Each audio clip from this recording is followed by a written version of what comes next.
As the interim chair, I guess, I would like to call this meeting of Go Virginia State Board to order. And Sarah, if you will introduce our meeting platform. Thank you. Thank you. Due to the governor's declared state of emergency due to COVID-19, it is impracticable and unsafe for the Virginia Growth and Opportunity Board to assemble in a single location. So this meeting will be held electronically by video conference with telephonic access provided. This is pursuant to 2020 amendments to the 2019 Appropriation Act.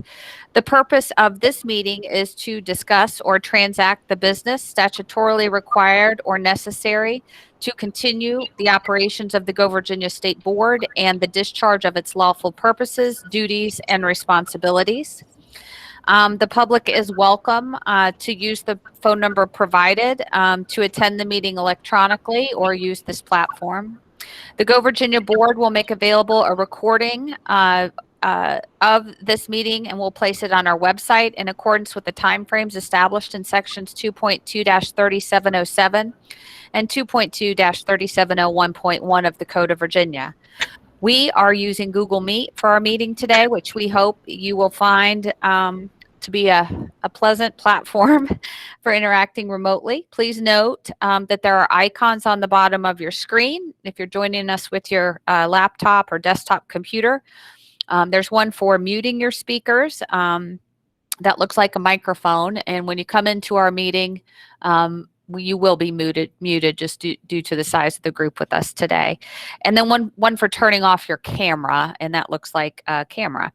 And the phone icon button will end the meeting. It's certainly now in red. If you push that, you'll need to dial back in to rejoin us. I'd just like to remind everyone to please keep yourself on mute when you're not talking. Members, if you'd like to speak, you can unmute before adding a comment or when we do our roll call votes. Members of the public, please keep yourselves on mute for the duration of the meeting. When you speak, members, please introduce yourself.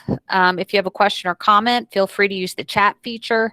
Billy Gamble will be monitoring the chat box today, and he'll be assisting with managing our meeting dialogue. And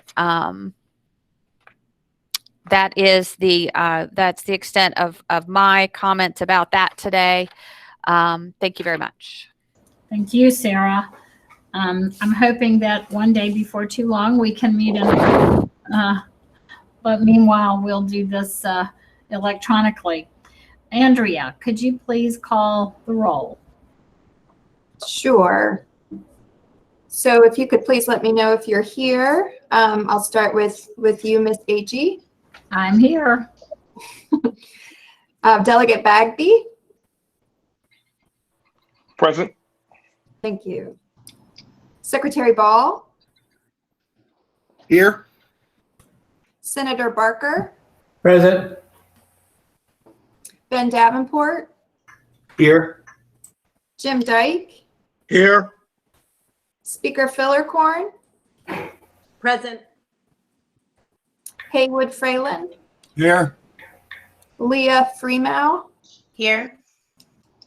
Senator Howell. Doug Wanarina. Here. Secretary Lane. Here. Delegate Mugler. Present. Secretary Carney. Present. Senator Ruff. Here. Todd Stottlemyre. Here. Robin Sullenberger. Here. Delegate Torian. Here. Pia Trigiani. I'm here. Marilyn West.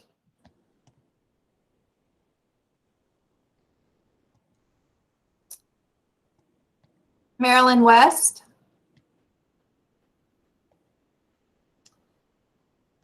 Joe Wilson. Joe, are you here? And then finally, Debbie Wynn. Here. Thank you. You have a quorum. Thank you, Andrea, and thanks everyone. Sounds like we have great attendance today. We have provided the public with a means to comment on these proceedings in writing prior to the meeting. Andrea, could you please read any public comments submitted? Ms. Agee, there were no public comments submitted. Okay, thank you. Well, due to the very sad passing of Tom Farrell, we do need to elect a new chair. And so I would like to turn this over to Eric for nominations and election of a chair. Thank you, Vice Chair Agee, and good to see you, members of the board. I'm now going to be calling for nominations for chair of the Virginia Growth and Opportunity Board. Are there any nominations for chair? I'd like to nominate Nancy Agee. Thank you, Mr. Nguyen. I see a nomination from Mr. Nguyen for Nancy Agee. Are there any other nominations? Move There- the nominations are closed. Second that. There's been a move to close the nominations in a second. And then we can actually move forward since there's no other nominations with a vote to approve Nancy Agee as the nomination for chair of the Virginia Growth and Opportunity Board. We will need to have a roll call vote because it's an electronic meeting. So at this time, I'm going to ask Andrea to call the roll for the vote. Okay, I'll start with Nancy Agee. Agree, I think. And then Delegate Bagby.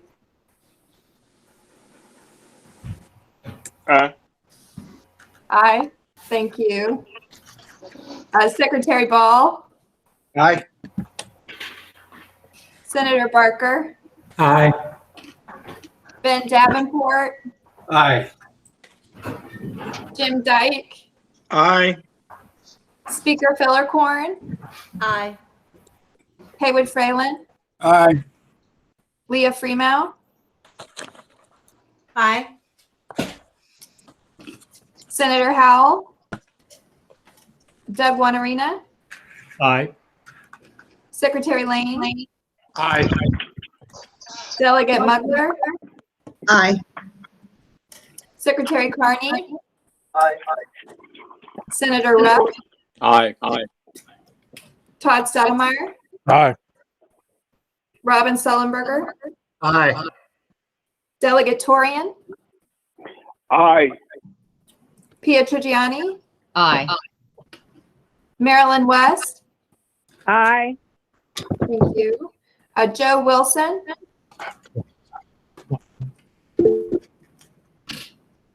And Debbie Nguyen. Aye. Thank you. Motion has been approved. Congratulations, Chair Agee, and I'll turn the meeting back over to you. Thank you for your service. Well, thank you, and thanks everyone. As I said, thank you. I'm actually looking forward to serving and appreciate your faith in me.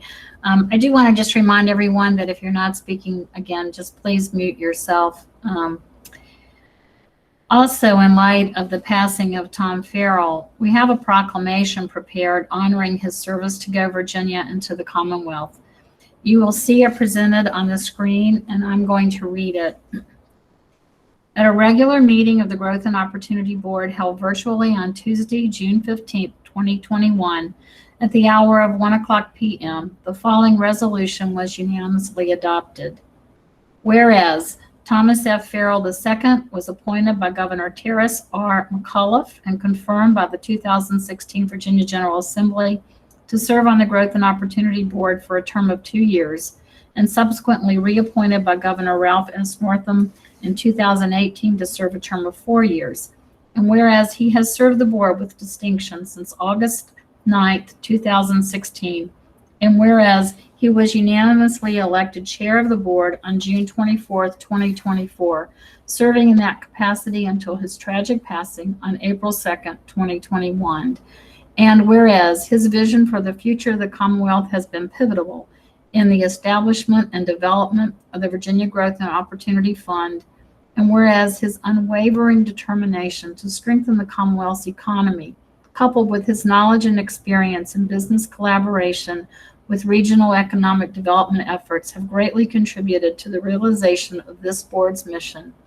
And whereas his voice for Virginia to grow fiscally independent of reliance on outside sources has markedly promoted the interest of this Commonwealth, and whereas his talent for identifying and promoting innovative best practices for the betterment of the well-being of the economy has greatly improved the Commonwealth's future, and whereas his graciousness in supporting the corresponding initiatives of third parties in the interest of promoting the greatness of the Commonwealth has been principal to the execution of this board's directive. And whereas his affinity for assembling leaders across the Commonwealth who are passionate about its wealth and prosperity has been essential to this board's accomplishments, and now therefore be it resolved that the Growth and Opportunity Virginia Board does hereby posthumously express its gratitude to Thomas F. Farrell II and to his family for his many contributions to this body and for his enhancement of the professional and personal lives of all who've been associated with him. And be it further resolved that a copy of this resolution be spread upon the minutes of this meeting, and that the resolution be presented to his wife, Anne Garland Tullidge Farrell, as a permanent testament of our affection, esteem, and high regard. I propose to the board to take action on this resolution as part of the vote for the consent agenda. You have before you the consent agenda. We have 4 items included in today's consent agenda, and now including this proclamation. The details were provided in the packet. Are there any questions about the consent agenda or items that a member would like removed from the block?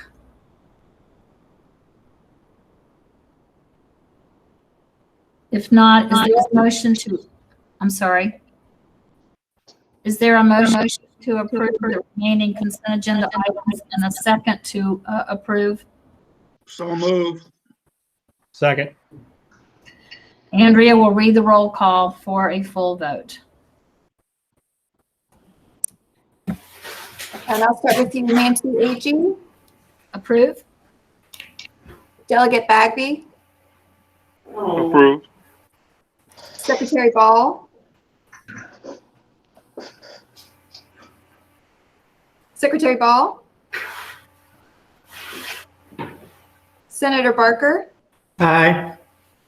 Ben Davenport. Approved. Jim Dyke.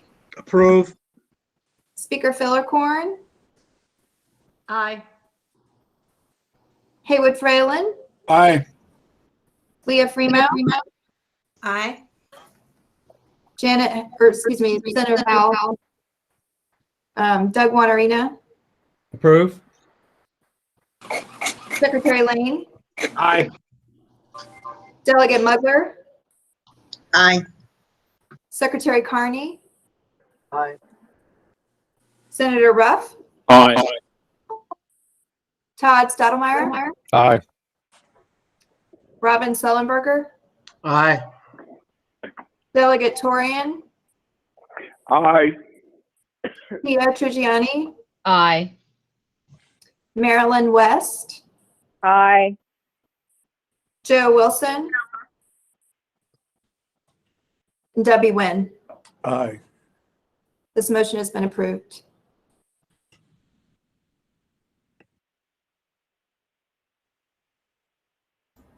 Thank you. I know these roll call can be tedious, but they are required. We're going to try to do some of this in batching just to be a little more efficient. But Eric, if you would now give us the director's report. Thank you, Madam Chair. DHCD received a total of 16 applications this round, including 13 per capita implementation projects, 1 statewide competitive, and 1 statewide ERR application. In addition, 1 regional ERR application for review this cycle. All of those are in front of you today. A part of the packet representing approximately $14.9 million in requests.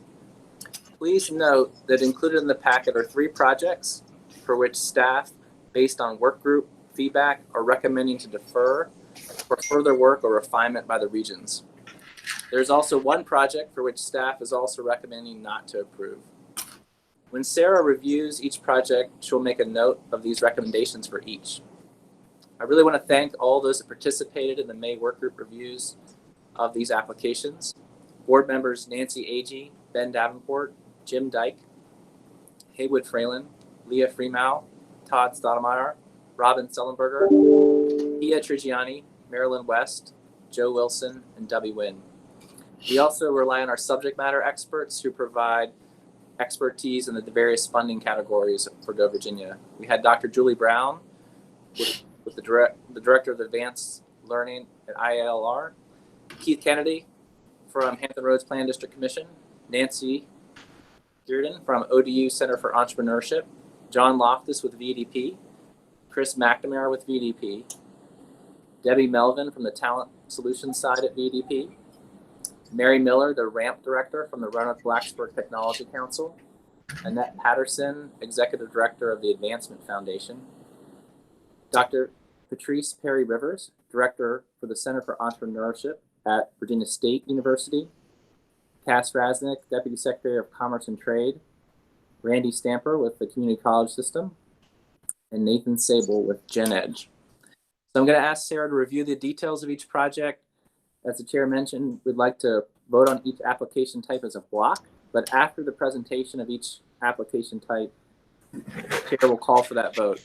Members may elect to pull an application after the presentation for further discussion, and so you can remove things from the block if you'd like to have further discussion on any of these recommendations from staff. That said, I'm going to turn it over now to Sarah to go over the projects in more depth. Thank you, Eric. I'd also like to recognize Doug Wanarina, who was left off the list. I apologize, Doug, of board members. We spent an entire week together doing application review over a series of 5 days. So I really do appreciate all of the time that both board members and subject matter experts, a number of whom I know are listening into our meeting as well. So thank you for that. Okay, the first application that you have in front of you is a statewide competitive application. This is a resubmission. This is a project called the Cybersecurity Job Creation System. The lead region is Region 5. In the previous iterations, Region 3 and 4 had participated, and if the members remember, there was some discussion about some match being contributed by Region 7 and not yet having the endorsement of that region. Senator Barker asked that we reach out and see if we could get those folks engaged, which has happened. Region 7 has endorsed the application. In fact, Region 6 has as well. And we've received a number of very impressive letters of support, including a letter from George Mason University, which we believe that strengthens the academic partnership involved in the application. The funding request is, as you can see, $1.45 million. The match is sufficient. Staff has reviewed this application and are recommending it for approval.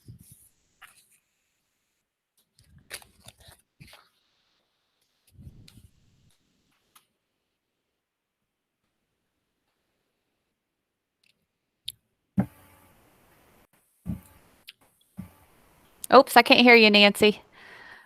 Oh, I'm so sorry. No worries. Sorry, I did a little bit of an abbreviated presentation. The outcomes are there in front of you. Obviously, new cybersecurity positions, retain jobs, because this combination of an academic program involving coursework and then a compliance system will also assist existing DoD contractors.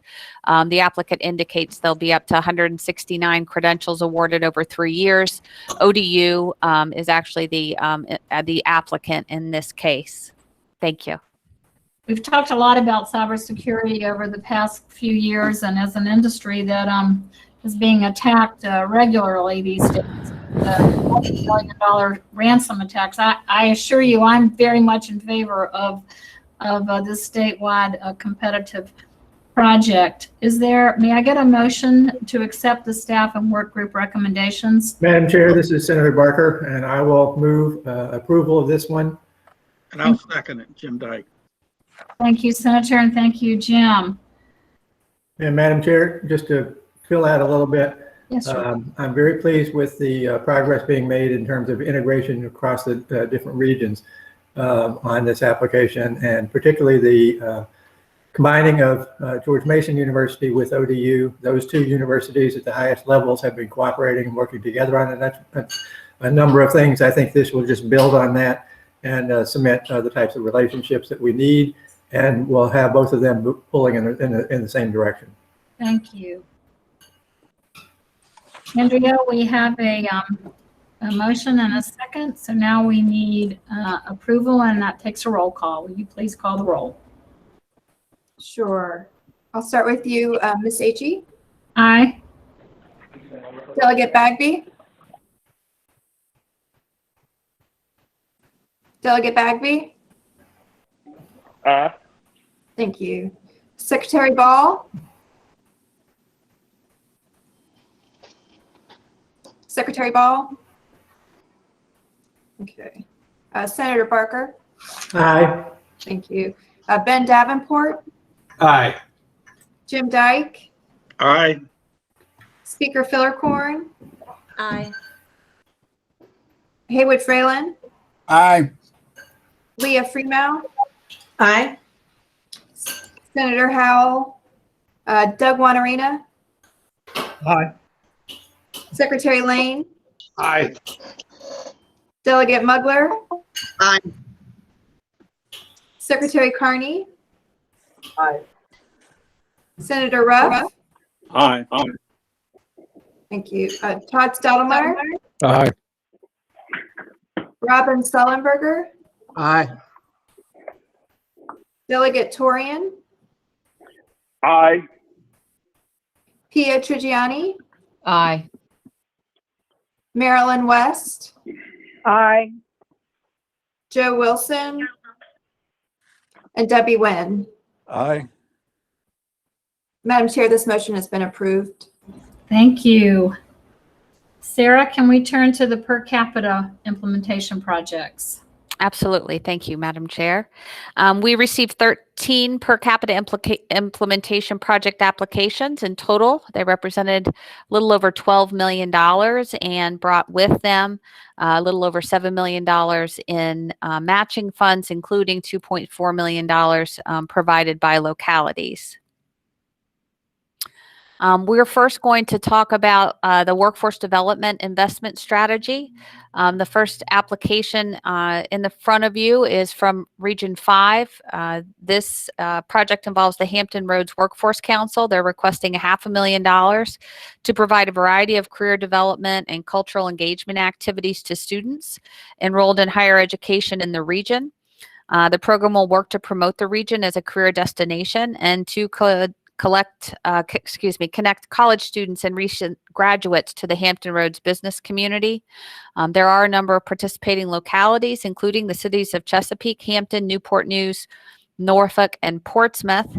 A number of outcomes associated with this project. They estimate that 200 to 400 companies will be assisted by this effort, up to 700 new jobs by year 3 and 1,500 new jobs by year 5. And that's primarily due to the connections that they'll be making with students to provide those linkages to companies in the region. Based on the work group discussion and application review, staff recommends this application for approval. Next slide, please. The next project is also from Region 5. This project is called Maritime Entry to Employment Training, or MEET. The ODU Research Foundation is requesting $723,000 to build an online training platform and 2 maritime trade courses to prepare individuals for entry into pipe fitting, sheet metal workers, and welding.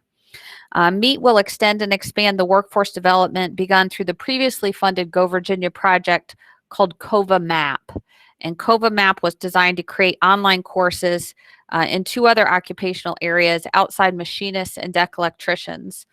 Like COVA MAP, courses created through MEET by ODU will be designed for online delivery and in-class participation. Participating localities for this effort included cities of Hampton, Newport News, and Norfolk. The outcomes associated train 162 students within 2 years, And there were some identified credentials that could be potential for individuals in the welding track. They've requested $723,000. The total project budget is on your screen. Based on the work group discussion and application review, staff is recommending this project be deferred.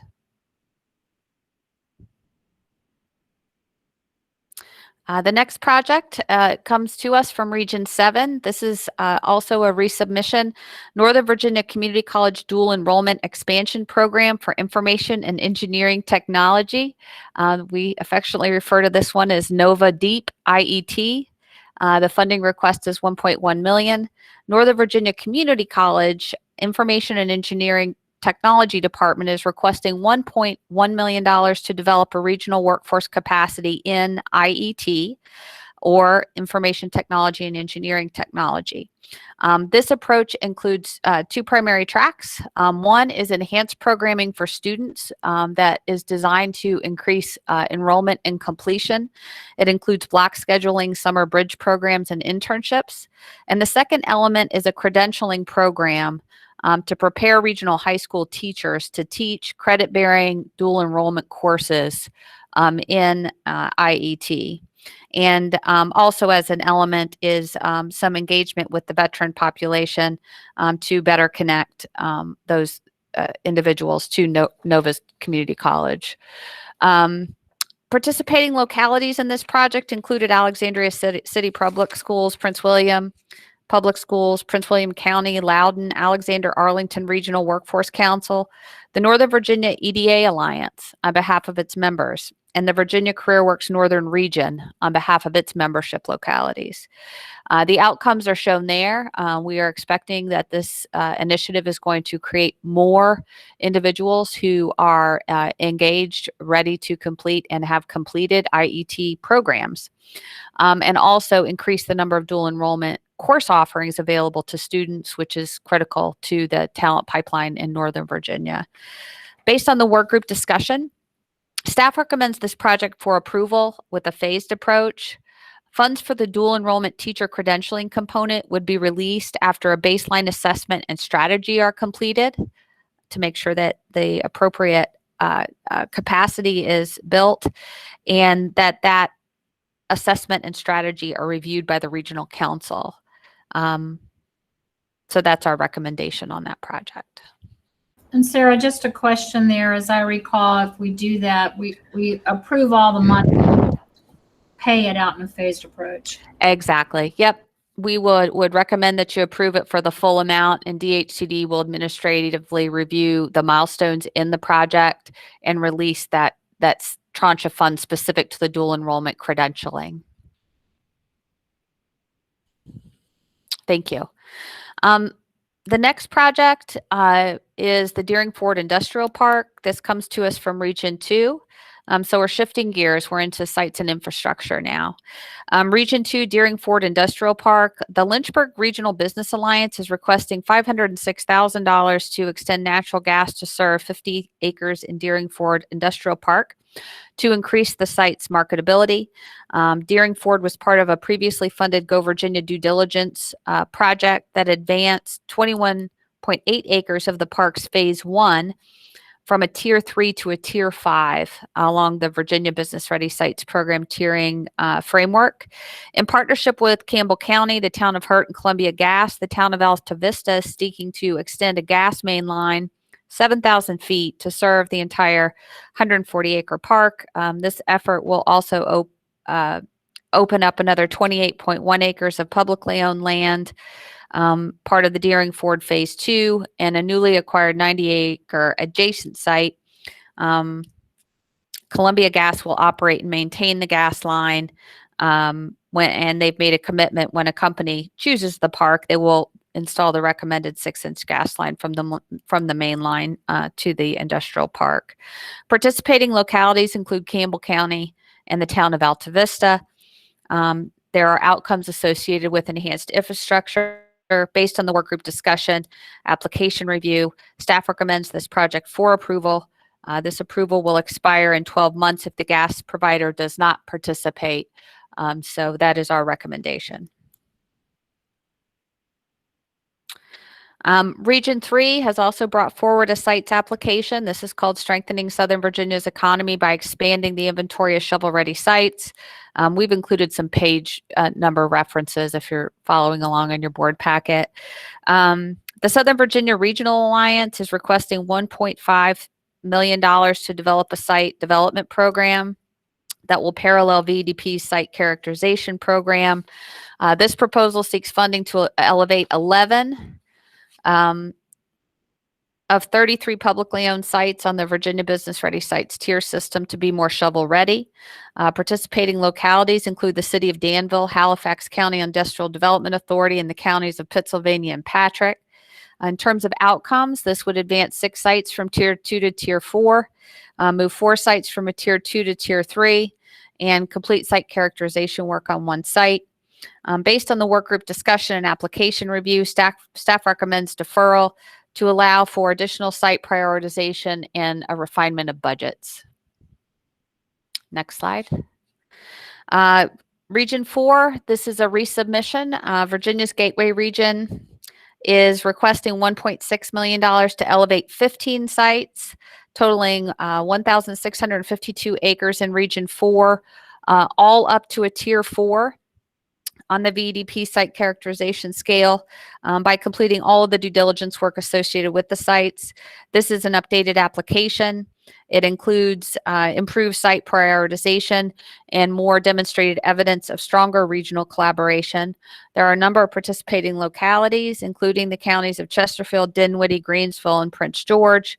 Those outcomes include the due diligence on the sites, as we've indicated, and moving those sites to a Tier 4 on the Business Ready Sites program scale. Based on workgroup discussion and application review, staff is recommending this application for approval. The next application is from Region 6, Westmoreland County Site Development.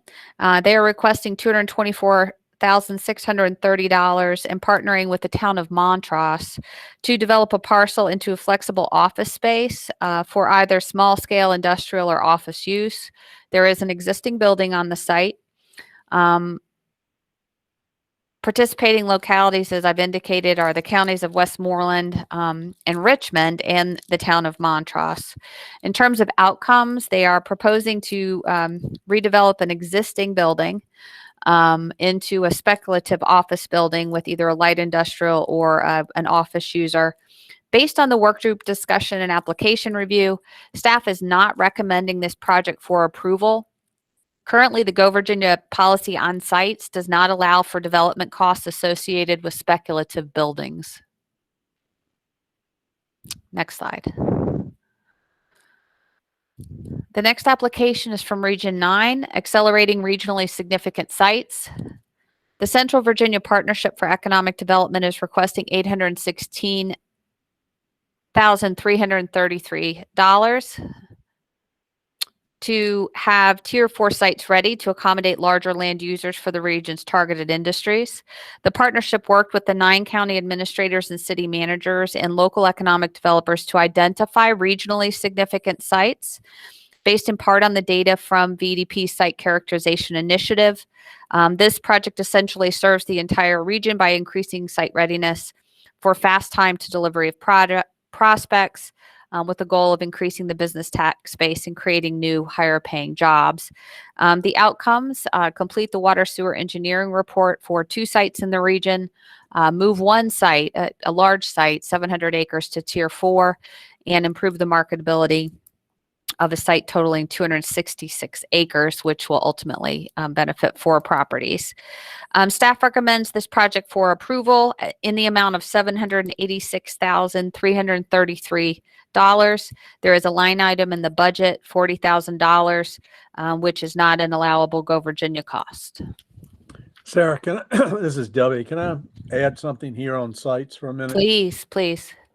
So it's tough when you just have to react the way we're doing. So I want to give you a little context on what's going on in the state on sites.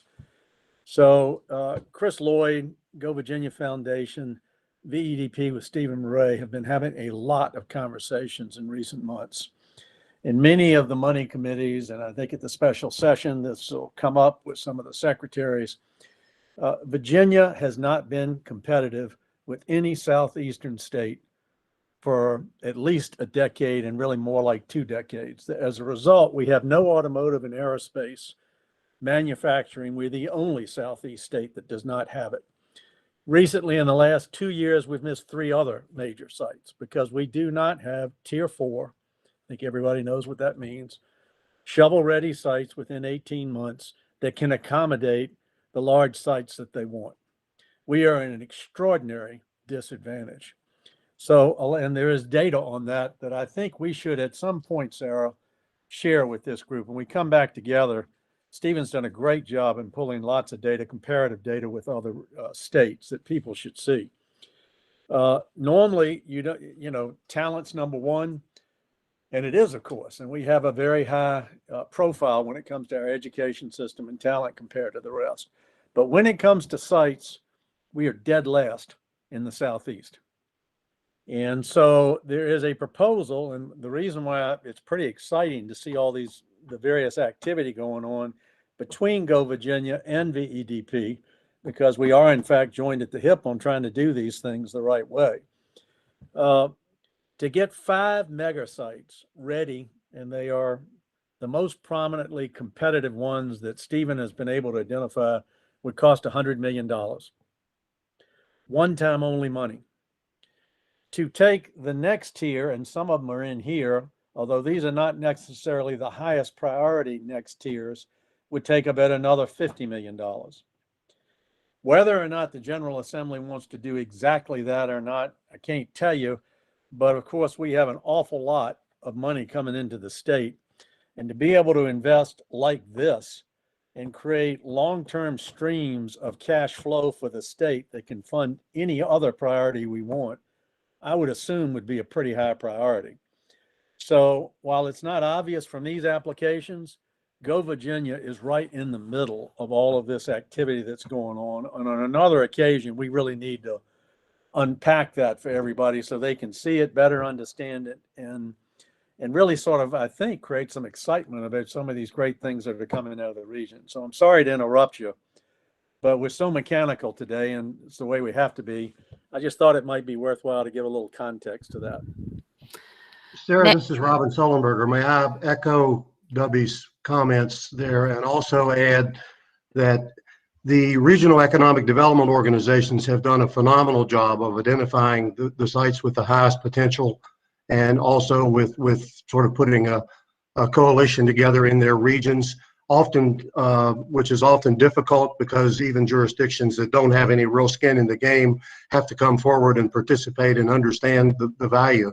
So this has done a lot for regionalism in general, in addition to really putting our best foot forward as far as the sites of the future is concerned. So there are an awful lot of people that really deserve some accolades for helping with this. And W is exactly right. Stephen's comments have echoed throughout the economic development community, and there's very little question that we really need to put our best effort forward here. Let me add one other thing, if I may, Sarah. There's a thing the General Assembly put in place called a RIFA, which allows essentially localities to partner.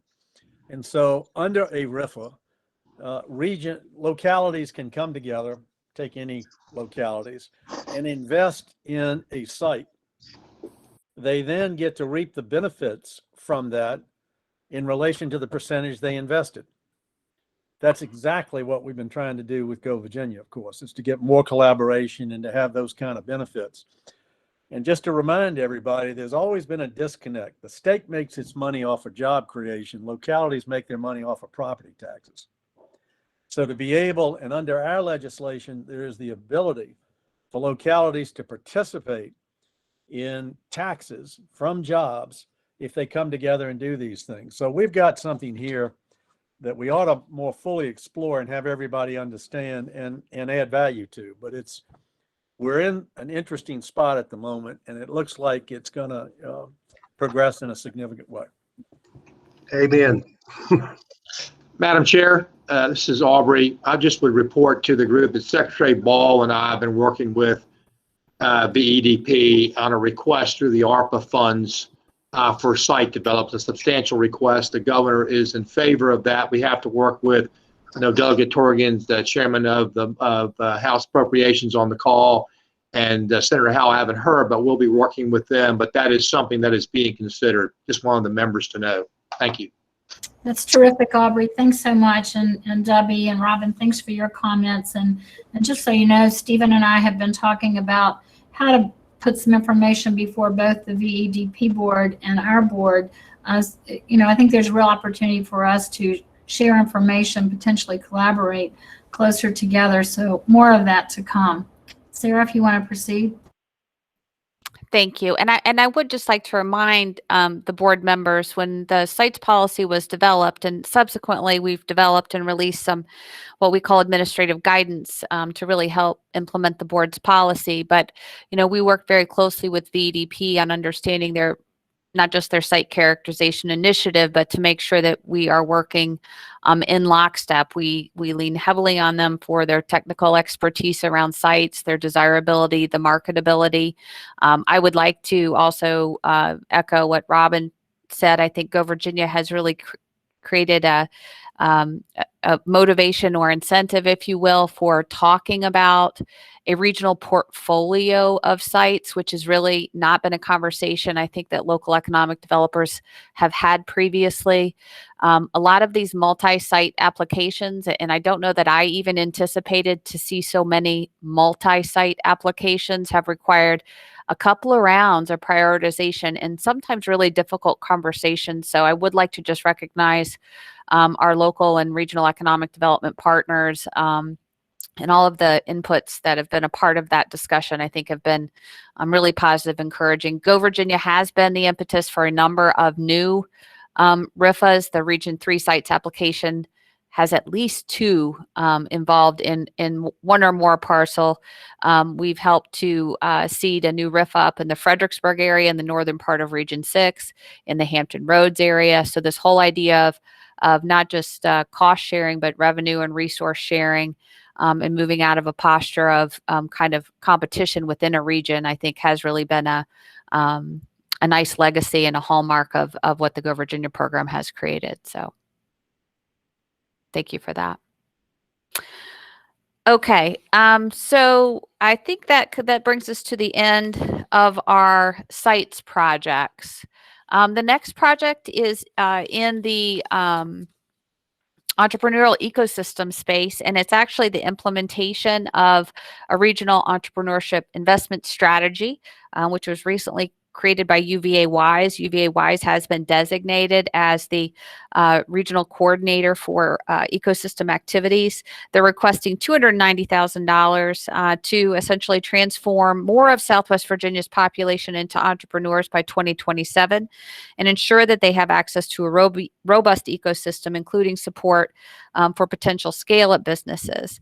They've introduced in this application a multi-pronged strategy that includes hiring an ecosystem builder, implementing an accelerator program, and focusing on increased outreach and programming to develop a more diverse entrepreneurship community.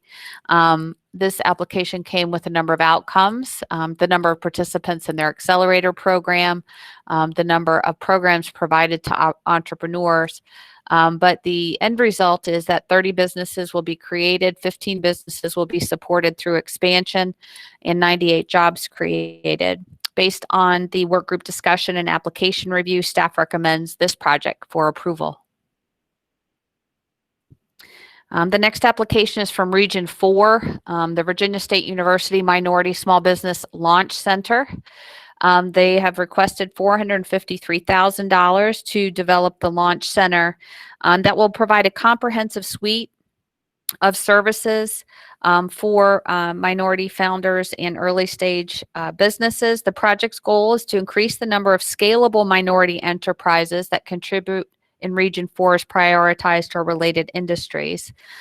There are a number of participating localities, including the counties of Chesterfield, Henrico, Prince George, the cities of Colonial Heights, Petersburg, Richmond, and the Crater Planning District.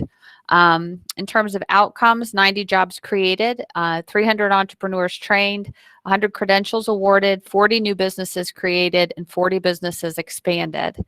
They also estimated for us the number of training hours that will be provided by program service providers, partners, and industry professionals, which this application included a lot of, and also proposed to do surveying of all the program participants. Based on the work group discussion and application review, staff is recommending this project for approval. The next project comes from Region 5. This project is called 757 Collab. It is in the startup ecosystem category. Overall, the goal is to continue building momentum and develop new innovation and entrepreneurship programming. They are requesting $2.415 million to continue in this space. And they are proposing to bring together an accelerator, private capital, collaborative space, and community outreach programs, 4 tools critical to foster entrepreneurial activity. 757 Collabs described as a collaborative funding vehicle that will provide coordination services for 3 entrepreneurial support resources. These include 757 Angels, 757 Accelerate, and 757 Startup Studios. Collab furthers the mission of Angels and Accelerate by streamlining processes, personnel, and services. Housing each of these functions under one roof creates efficiencies, opportunities for greater density of activity, increased collaboration, education, and corporate engagement. Participating localities include the cities of Hampton, Newport News, and Norfolk. There were a number of support letters provided with this application as well. Outcomes include number of companies assisted, which are listed there, 300 jobs created by year 3 and 500 by year 5, $2.5 million in capital invested annually from a number of sources, including Angels, Venture Capital, SBIR, National Science Foundation, and 5 new program opportunities. Based on the work group discussion and application review, staff recommends this project for approval, less the $586,519 budgeted to 757 Angels. Go Virginia has an active project with 757 Angels in the amount of $240,000, which the board approved on March 12th, 2019. Just a note, there's $78,000 remaining in that grant. We recommend the board make a determination on providing recurring funding for 757 Angels. Madam Chair? Yes. This is Aubrey. I'd like to pull this out of the block because I would like the board to discuss about the recurring money for 757 Angels. I believe that's something we have done before and ought to reconsider. Thank you. That's fine, Aubrey. We'll pull it from the group, and I think Doug has his hand raised. Doug Wanarino? Yes, thank you, Nancy. I agree with Aubrey's pulling of it, and I'd like to make a comment when we get to that point in the program. All right, we'll pull it for now, continue, and then we'll take this out of the block vote. And anything else you would like to pull is fine as well. Okay, I'll keep moving. The next project is Region 6, establishing a Riot Accelerator program in the Rappahannock Regional Entrepreneur Ecosystem. Stafford County is requesting $250,000 to expand Accelerator entrepreneurial support programs in the Rappahannock region. These programs include a Riot Accelerator program and additional community-focused programming, much of which will be housed in Stafford County, where there is a Smart Community Testbed initiative underway. Outcomes, 36 companies served through the Accelerator program, 72 jobs created, and 3 products or services to be market ready or in production. Based on the work group discussion, let me just note, participating localities include the counties of King George and Stafford and the city of Fredericksburg. Based on the work group discussion and application review, we're recommending this project be approved, contingent upon the applicant finalizing a previously funded enhanced capacity building deliverable, and that was to be a market assessment report completed by Riot, who was working on a feasibility project, and we think it's important that the Region 6 Council receive that report in totality and all of its recommendations before moving forward. Next slide. 2030 initiative, Refraction is requesting $1,998,500 to lead alongside key partners, including George Mason University, Arlington County, Fairfax County, Loudoun, Amazon Cox, MITRE, to implement the 2030 initiative. It is developed to address 3 critical needs of startups: capital, customers, and coaching.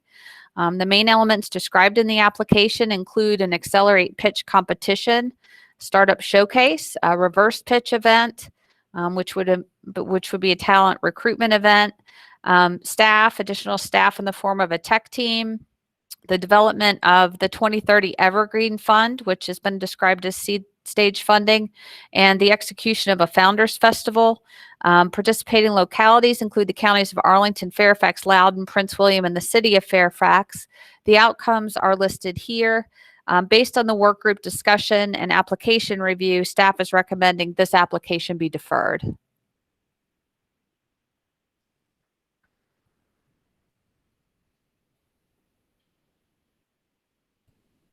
Thank you, Sarah, for getting through all 13 of those. We are going to pull Region 5757 Collab from this block. Is there any further discussion on any of the 12 per capita grant applications? Can I just ask Sarah, why are you deferring 2030? From the write-up, I couldn't quite understand. Sure. We had a discussion with the work group, and I believe Todd may have been involved there as well. Most of the activities in the application were event-based. They were, event-based, and we did have a conversation with the applicant in Region 7 about more enduring capacity. And there were some questions about the development of the Evergreen Fund. Yeah, on the Evergreen Fund, I would just add, I think we thought we needed more information. It was very brief, not with a lot of description, so we asked for additional information. I got it. Okay, thanks. And I'd also just like to note that Refraction did receive an ECB, it was a fast access grant for $100,000 under the Economic Resilience and Recovery Program to execute one of these pitch competitions in this calendar year, 2021. Okay, well, let's take a vote on the 12 per capita grant applications that we just went over. And again, we're going to pull the 757 Collab and talk about it after this vote. So Andrea, if you could, well, I guess first of all, I need a motion to accept the staff and work group recommendations. I move. This is Robin. Second. It's Debbie. All right, Andrea, will you read the roll call, please, for a full vote? Yes, I'll start with you, Madam Chair. Aye. Delegate Bagby.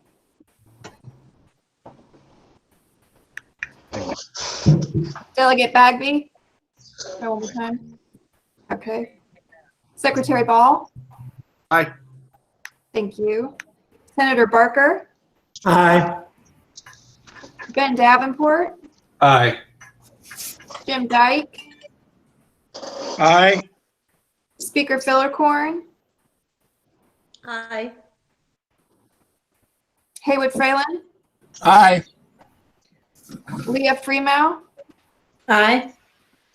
Senator Howell. Doug Wanarina. Aye. Secretary Lane. Aye. Delegate Mugler. Aye. Secretary Carney. Aye. Aye. Senator Rowe. Aye. Todd Stottlemyre. Aye. Robin Sullenberger. Aye. Delegate Torian. Aye. Pia Trigiani. Aye. Marilyn West. Aye. Joe Wilson. And Debbie Nguyen. Aye. Madam Chair, this motion has been approved. Thanks so much. once again, if everybody could mute if they're not speaking, it'll be helpful. So let's have some discussion. Aubrey, you started this with 757 Collab and the staff and work group's recommendation to take out about 500,000 from their request, more related to sustainability and already funding part of it. So. Yes, thank you, Madam Chair. My understanding from this project is that the staff does not have an issue with the efficacy and the benefits of the project. And so it really relates to whether or not the board would do add-on type of funding. First of all, our legislation and our policies allow for us to do this. We have done it before in the past in other projects. Second of all, I don't see this quite as add-on. It's new participants that are being involved in this particular entity, whereas the others had other people participating. And that since this is a point of focus for us, I just thought it would be wise for the board to talk about, well, this is a major player in the region for bringing this type of business together. If we were just going to restrict it based simply on some policy that we thought we had in place. And so with that, I know, Doug, you worked on this quite a bit, and Madam Chair, if it's okay, I'll turn it over to Doug. Yes, Thank you. Doug? Thank you, Nancy. Yes, I'd like to just make a couple comments in support of the fully funding of this proposal. I was one of the 2 board members that was on the work group that looked at it and discussed it. I think we had a great conversation. But in general, this is just a great idea. Building all of the key startup components under one umbrella or organization under one roof is the right way to go. Areas around the country that have vibrant technology startup communities, this is exactly how they're organized. And in fact, in Region 2, we've organized similarly under the umbrella org called The Verge. There was a lot of letters of support, 74 letters of support. In my mind, I'm not sure we've had any other proposals with that many, but these letters of support came from not only in the region, but around the state, and we had several national letters of support. So a lot of other smart people think this is a great way to go. One thing about 757 Angels, it's my understanding that in the 4 years or so that they've been operating, in the last 4 years, they've raised $77 million for 32 different startups, which has resulted in the creation of 700 jobs.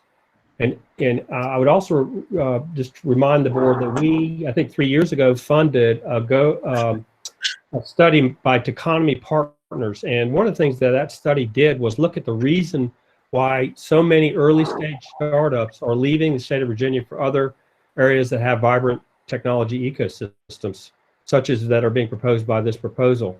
And the number one reason was lack of access to capital, venture capital, angel capital, seed capital, those sorts of things. And this is 757 Angels does exactly that. So in my mind, funding this proposal and stripping out the $500K would be similar or analogous to, say, building a house, not funding and constructing a foundation. This doesn't make any sense. And so what I'd like to just conclude, just to say that this is a great proposal. It needs to be fully funded. I am prepared to offer a motion that would to that effect today. It would be helpful. Can I ask you? I can remind everybody to please mute unless you're speaking. And Doug has made a motion, so Leah, I've got you next. But is there a second?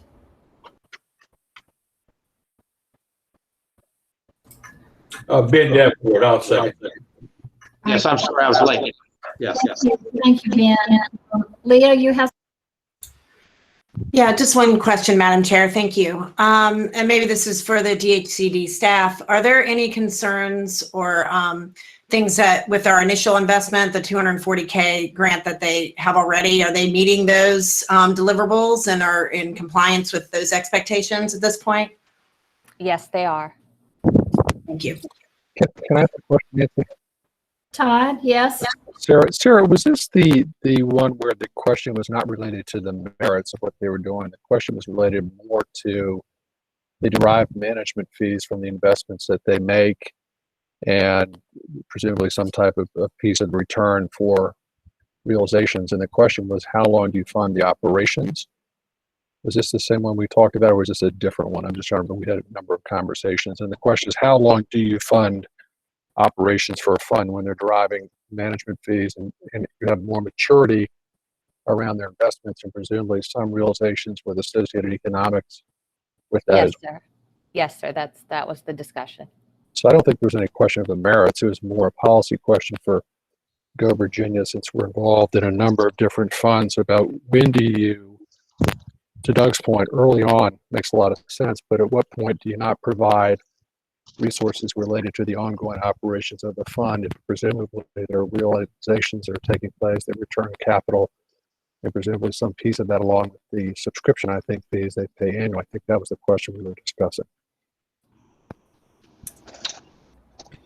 Yeah, Madam Chair, this is Aubrey again, if I may. I am told that, Todd, that's accurate, except they're reduced significantly because they haven't reached this maturity. So I agree, understand your point, but I think they're a long ways from this being a mature operation.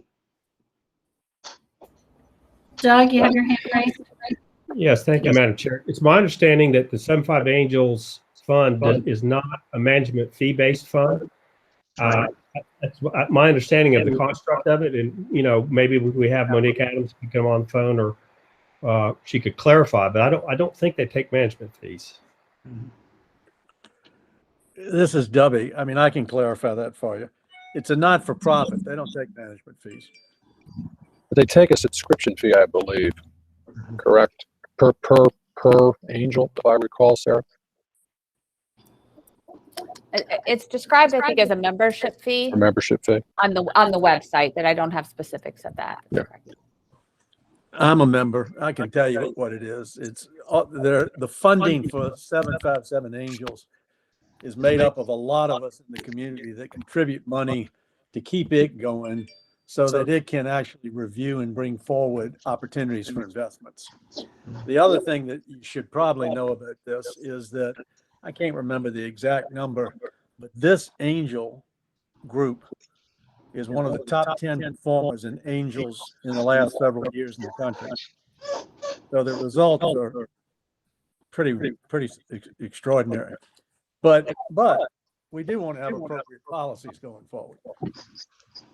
Debbie, thanks for that. It is as Todd just said, it's not about the merits at all. Is it an extraordinary group? 757 is. I think Secretary Ball has his hand up.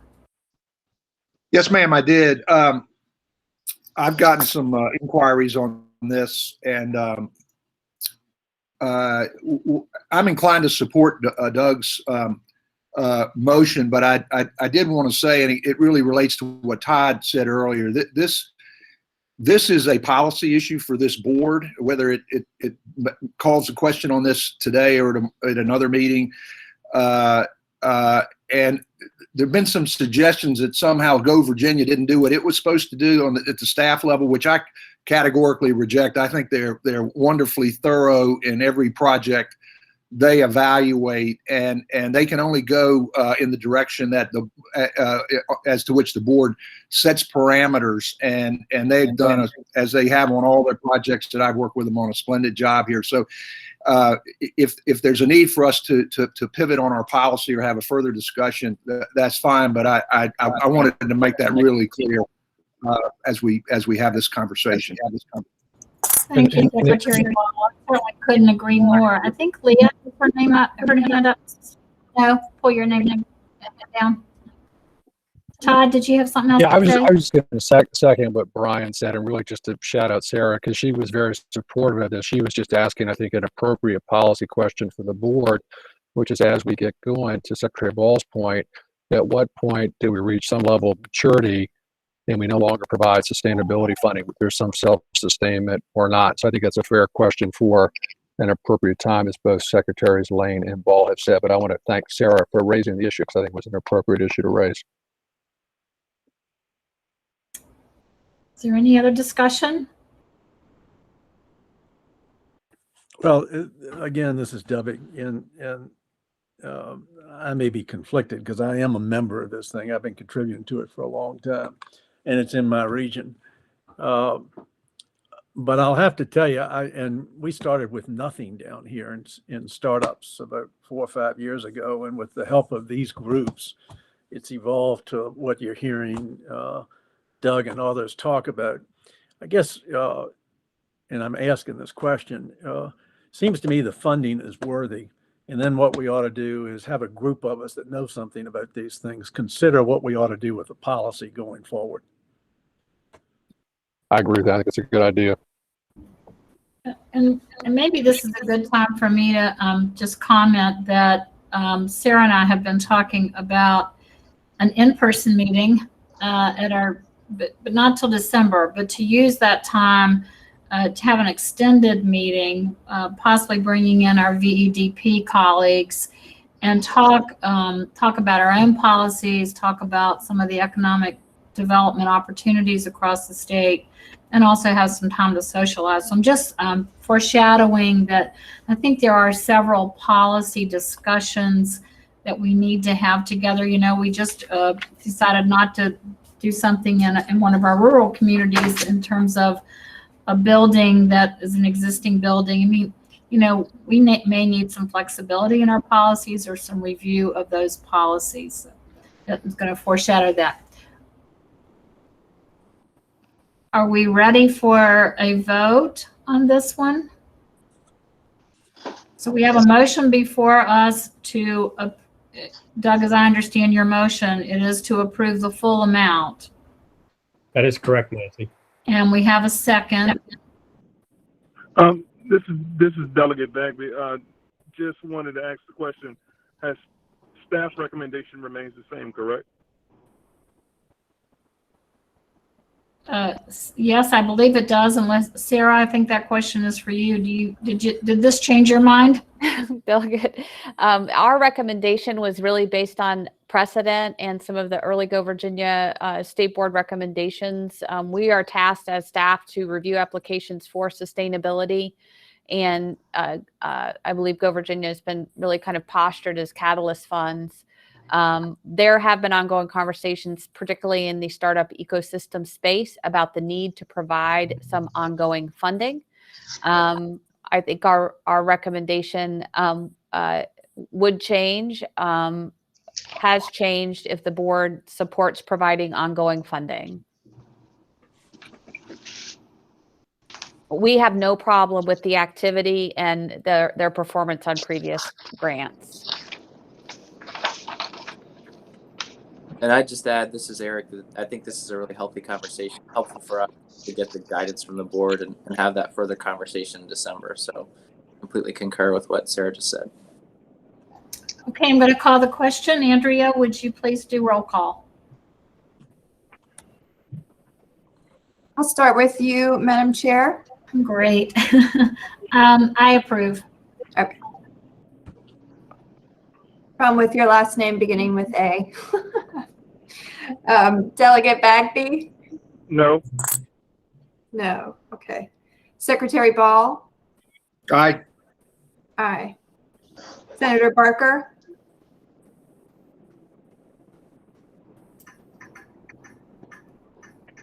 Senator Barker? You still with us? Aye. Aye. Okay, thank you. Ben Davenport? Aye. Jim Dyke? Aye. Speaker Fillercorn? Aye. Aye. Okay. Haywood Fralin? Aye. Leah Freemo? Aye. Senator Howell? Doug Wanarina? Aye. Secretary Lane? Aye. Delegate Mugler? Aye. Secretary Carney? Aye. Senator Ruff? Aye. Todd Stottlemyre? Aye. Robin Sullenberger? Aye. Delegate Torian? Aye.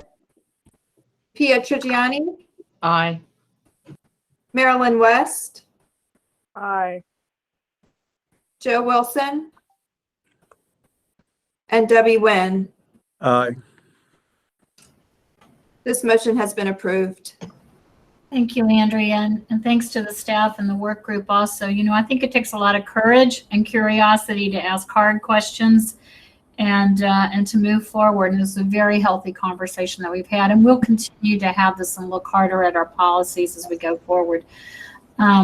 Let's move forward, Sarah. Thank you. The next item on your agenda are the Economic Resilience and Recovery Program applications. We have actually received 2 applications. 6 of the 9 regions have participated. There's 1 in the startup ecosystem space and one in the workforce development space. The total requests exceed just a little over $1 million. The first one I'd like to share with you is actually a statewide application. It is entitled The Expansion of the ICAP Mentor Network. George Mason University is requesting $882,794 to expand the network of Innovation Commercialization Assistance Program mentors. That's what ICAP stands for. They are going to create 4 new mentors.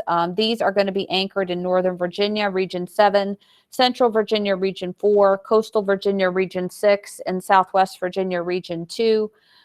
They are going to provide services and support to startups and early stage companies, primarily to access funding. And if you remember, the ERR program requires there to be some type of COVID impact.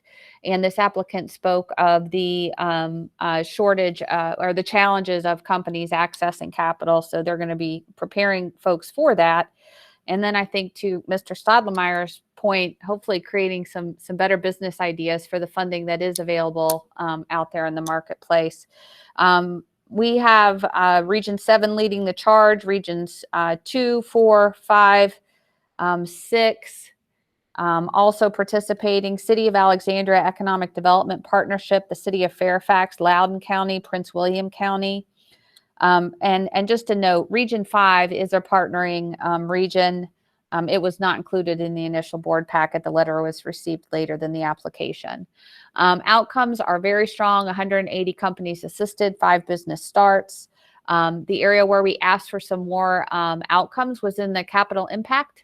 That was the impetus for the application. They estimate by year 3 up to $21.8 million in capital will be raised by assisted companies. Based on the work group discussion, staff recommends this application for approval.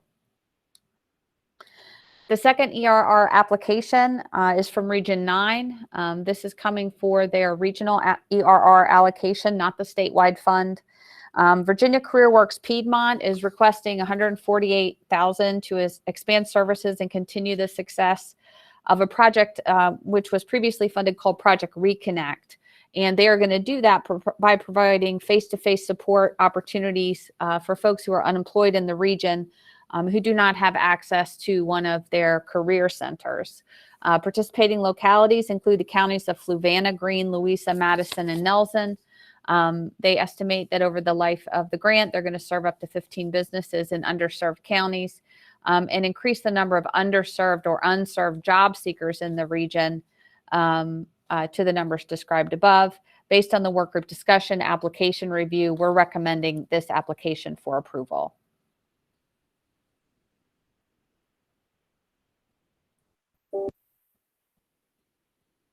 Oops.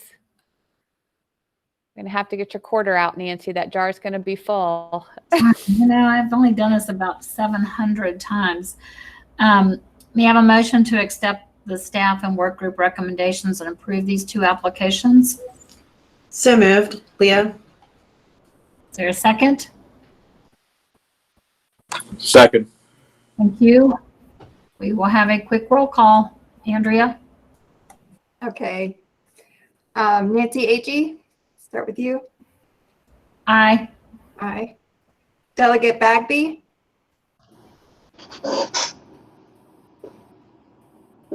Delegate Bagby?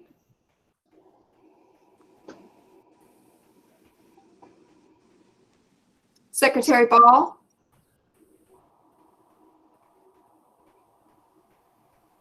Secretary Ball?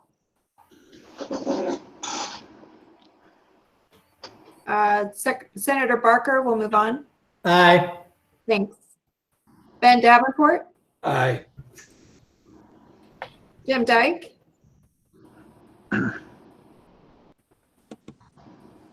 Jim Dyke, Speaker Fillercorn, Aye. Haywood Fralin, Aye. Leah Freeman, Aye. Senator Howell, Doug Wanarina, Secretary Lane, Aye. Delegate Mugler, Aye.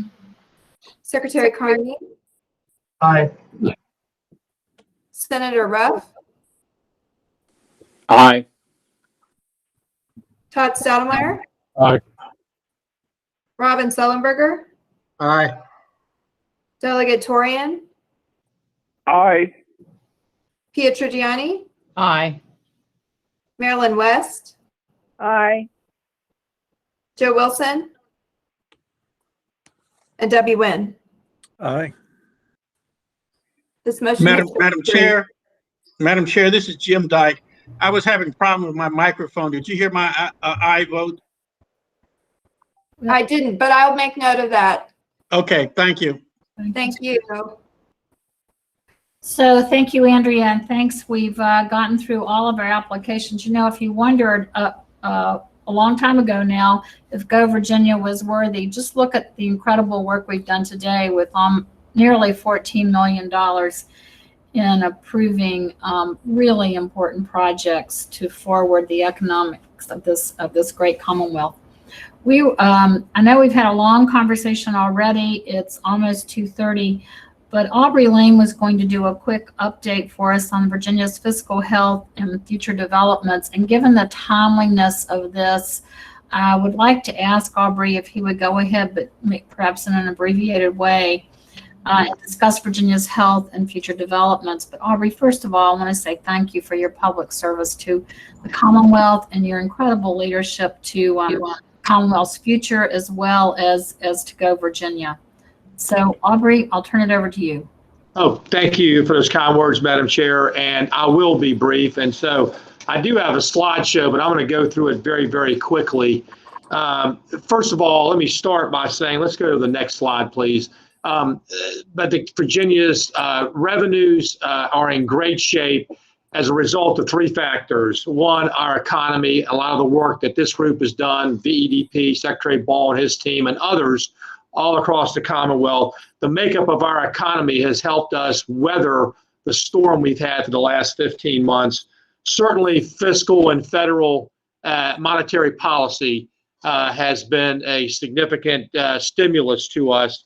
And then I think some of the actual planning that we've done here at the state has helped us weather this. But overall, we're in great shape. Next slide, please. I won't spend a lot of time on here. You can refer this back about some of the national and state economic indicators, but I would point out there is a payroll or a disconnect in labor. Demand is far exceeding the supply. A lot of that has to do with several issues. One, there are still concerns about COVID-19 in the workplace. Certainly, childcare is a limiting factor for people going back to work. And of course, we've had this debate over whether or not the extended unemployment insurance is keeping some industries from hiring people.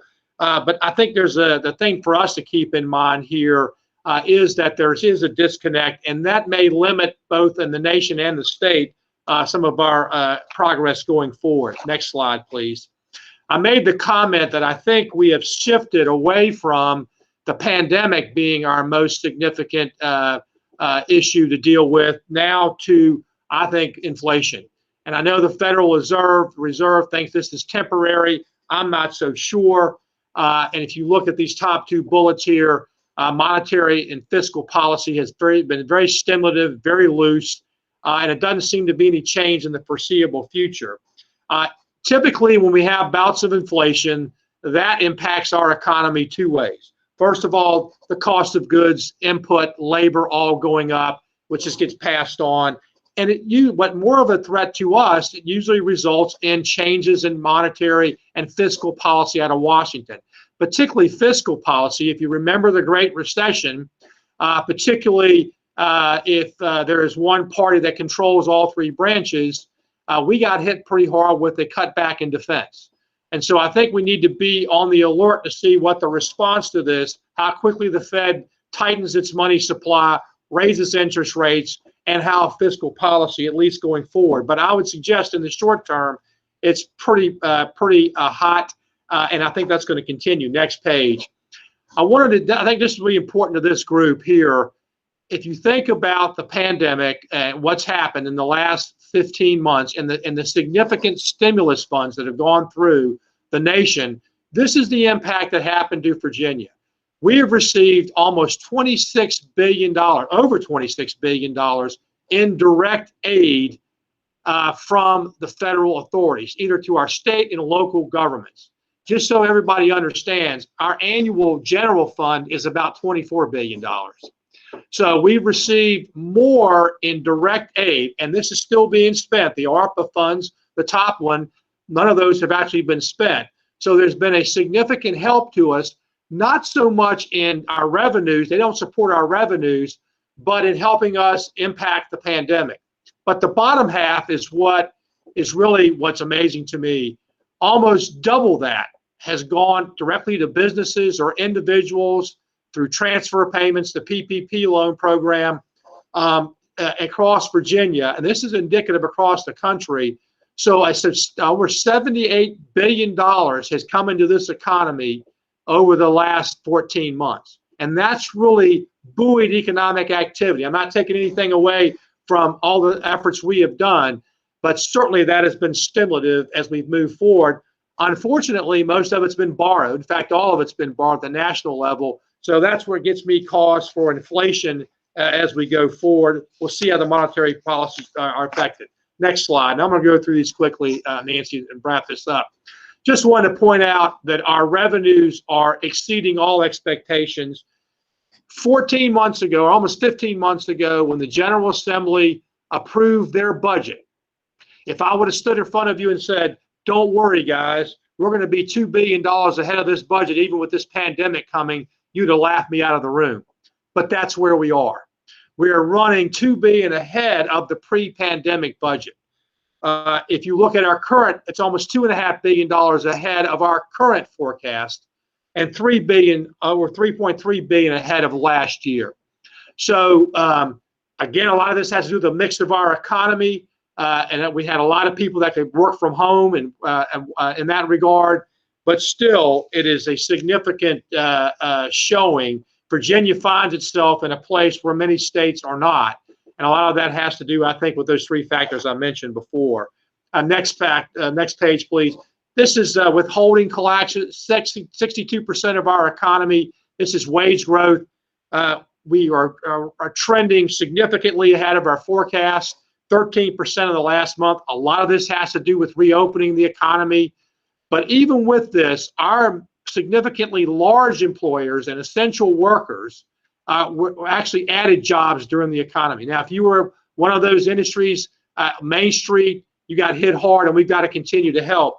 But overall, the larger employers, our tech companies, our essential workers, our hospitals, were able to remain open. Not that they were all as profitable, but they were able to keep jobs going in the economy here. Next slide.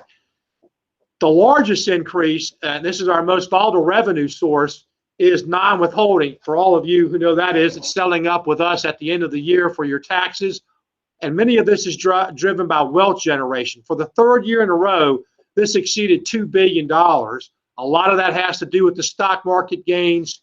A lot of that has to do with people anticipating tax policy changes and taking advantage of that, or preparing for that with the new administration coming in. But nonetheless, this has been extraordinary for the year. Let's go to the next two slides. Let's go over to the growth in sales tax collections. Another significant increase. First time in history that we've had a downturn, yet personal incomes went up because of all the transfer payments that happened across the country and in the state. That buoyed sales across the Commonwealth, particularly online sales. Although for the first time last month, in-store sales were up 50% as people reopened up. So A lot of people were able to remain, incomes were maintained. Bottom line is that inflation is helping us here. If you try to buy lumber, you know it's 300% up what it cost you last year. So nonetheless, this has been a big winner for us. Next slide just sort of wraps up our other items. Corporate income tax is not a significant revenue generator, but are all up. Our companies, larger companies particularly, have weathered this pretty well. Go to the next slide. What this all means is we're going to have a significant surplus going forward, at least $1 billion in this year, and I suspect it's going to be a lot more than that. I'll know in the next actually next week or so, for June 15th being a major payment day for second quarter taxes for individuals and for companies. So from a revenue standpoint, and in the foreseeable future, the economy is in good shape, at least in generating our state revenues. Let's skip over to the last page if we could. I put a lot of information here. Keep going till we get to the end. But this is just documentation showing what happens and how we have to go about determining. Go back one, right? Yeah, next one. Yeah, determining how we compute if we have a surplus. A lot of it's in the Constitution. A lot of it is in code. Bottom line is, though, we're going to have a substantial surplus. General rule of thumb, about 50% of that is going to go into mandatory deposits, whether it's our rainy day fund or our water quality funds. As you recall, 4 years ago, when Governor Northam came into office, our reserves stood at about $230 million. As of today, we have targeted over $2.1 billion. A lot of that dealing with Chairman Torian and the Appropriations Committee, Senator Howe, working together. $2.1 billion that have been committed, and this is going to put another $400 or $500 million in those reserves. So we're going to stand at close to $2.5 billion. So even if things downturn in the future, we're going to be in good shape. Significant amounts going to water quality going forward, and this will also increase revenues on the forecast coming up in October. So, Madam Chair, I know that was quick, but I want to point out from a lot of the efforts for people around the state and our economy, and a big help from Washington, the state of the Commonwealth is in very good standing, and it looks like it's going to be that way, at least for the foreseeable future. So that's where we are, Madam Chair. Super. Thank you, Aubrey. You know, we have a saying around here, if the news is good, the CFO's report is short. That's right. So it's pretty good, Madam Chair. Sure is. And let me be the first to, or maybe not the first, to welcome you to the hospitals and healthcare for your future in employment. We're excited to have you in that space. Any questions of Aubrey? Madam Chair, Senator Barker. Yes, sir. Secretary Lane made a similar presentation to the Senate Finance Committee meeting this morning, and I think we've gone up $500 million since then. So I've tried my best to downplay expectations, but it's pretty tough what's happening now. That's right. Maybe we should get him to do another presentation in the morning. That's right. A golden touch. All right. Well, thanks, Chair. And thanks for your leadership. It really is extraordinary. I'm going to take the chair's prerogative and call adjournment to our meeting. I know it's gone long, but it's been a terrific meeting. And ask Sarah if you will ask Lynn to come to our next meeting and talk about some of the work that Chev is doing. And Sarah, if you want to just bring everybody up to date about our next meeting and foreshadow a bit about our December meeting. Yes, absolutely. I would like to refer you to the information items in your packet. There is just a few items which you may want to review. Maybe the most significant is our approved enhanced capacity building projects that were administratively approved since the last board meeting. Our next meeting is scheduled for September 23rd, which I believe is a Thursday. It's a Tuesday. It is a Tuesday. Okay. We plan on meeting back in person. So with the expiration of the governor's emergency declaration, we are moving back into our regularly scheduled programming. So we are working on a location and a more detailed agenda. We have also discussed in December holding a half-day board retreat, perhaps with an afternoon arrival, and then conducting our meeting in the morning. We're going to make final decisions after discussions with Nancy and other board leadership on that activity. Thanks, Sarah. And again, thanks to everyone. We'll talk more about this sort of half-day retreat and some time to get together and socialize a bit. Senator Barker, are you raising your hand? Yes. On my calendar, September 23rd is a Thursday. So. Thank you. I think there was some discussion prior to Mr. Farrell's passing of moving this to an alternative date, which got us off the Tuesday. Okay. Sorry. Oh, okay. If there's no, yes, Sarah? I'm sorry, Madam Chair. I just wanted to make sure you had on your calendar. This meeting is actually scheduled to go until 3. So it's certainly your prerogative to adjourn the meeting. But we did have a little bit of time on our calendar if you'd like to hear from Lynn today, but I'm happy to invite her back to a future meeting as well. I just didn't know if we... I think we will invite her back to another meeting. Okay, as I'm watching more and more people are coming off the meeting, and I want to be sure that we get, a good presentation and have people listening to That's us. great. Okay, we'll do that. Thank you. All right. Well, thank you all so much. Our meeting is adjourned.